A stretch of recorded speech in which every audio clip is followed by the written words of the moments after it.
Let's cross to Queensland now and catch up with One Nation founder and leader Pauline Hanson. Pauline, good to catch up with you again. I want to talk to you about immigration in a moment, but first up, I want to get your thoughts on Prime Minister Anthony Albanese's visit to China. Do you believe it's been a success? Do you believe he's been able to win anything useful from our country through this visit?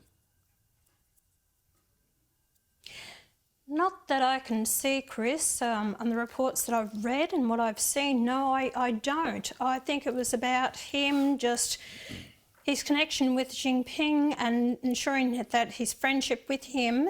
But he talks about security in the region, keep the dialogue there, and we want security and peace in the region. All I see is Xi Jinping is saying, listen, mate, you do the right thing, and we will still allow you to export your goods here and we won't put tariffs on it. But we want to have further discussions. We want to get into your critical manufacturing or into infrastructure, critical infrastructure, and we want to get into AI. So China is still putting out its tentacles that they want to get into Australia, and Albanese didn't say straight out, no, we're not doing it. I know it's against Australia's interest to do it. The Belt and Road, they stopped that federally. We passed legislation to stop that from happening in the States.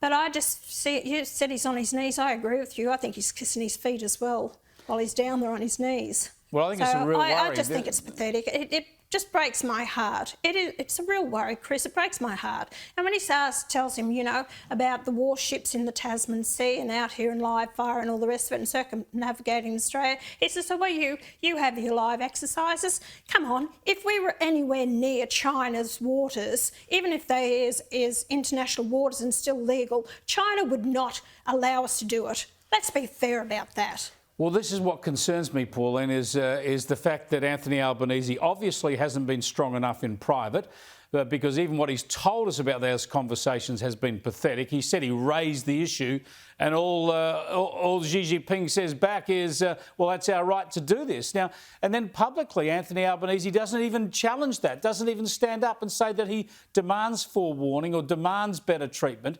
not to mention the sonar attack on our sailors, not to mention the flare attacks we've seen in the past. I mean, he is letting them get away with bullying us, and surely in the end, whether it's next year, the year after or whatever, this will only lead to more bullying. We have to stand up for our own rights.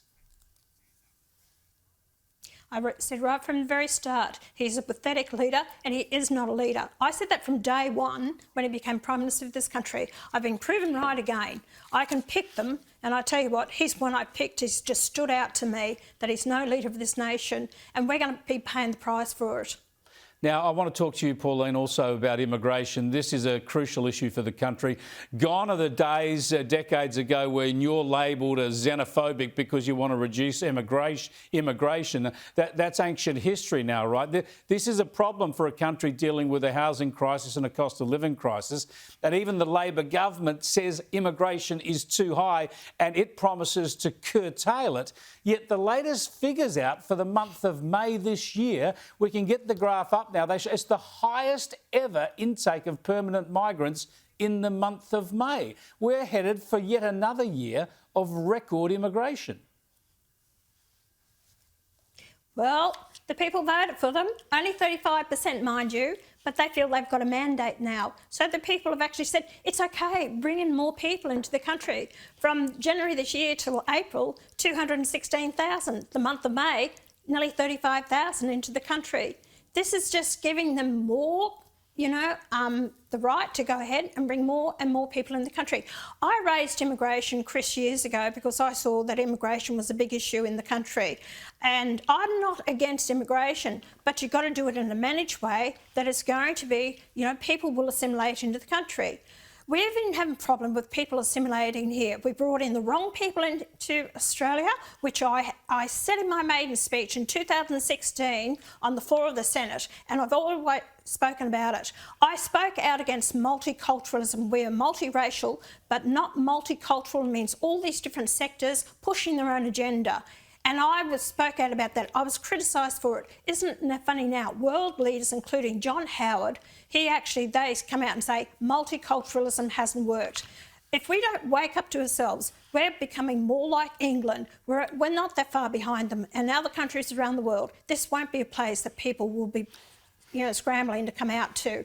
I fear for the future generations of this nation the way we're going. And it already looks like another broken promise from Labor, because they keep telling us they'll reduce immigration, and that's just not happening. Just very briefly, I know we've plugged this before, but you're on a knitting spree to raise money for your party again. Show us some of your latest produce. There we go. 100% Australian wool, I hope. But, of course it is. Bendigo woolen mills, I've used them for years. Actually, I'm wearing one of my hand knits now, Chris. They last a long time. I knitted this one 40 years ago. Good stuff. Well, get to work if you can and knit me a crow's beanie. That'll be good for next winter. Thanks for joining us, Pauline. I appreciate it.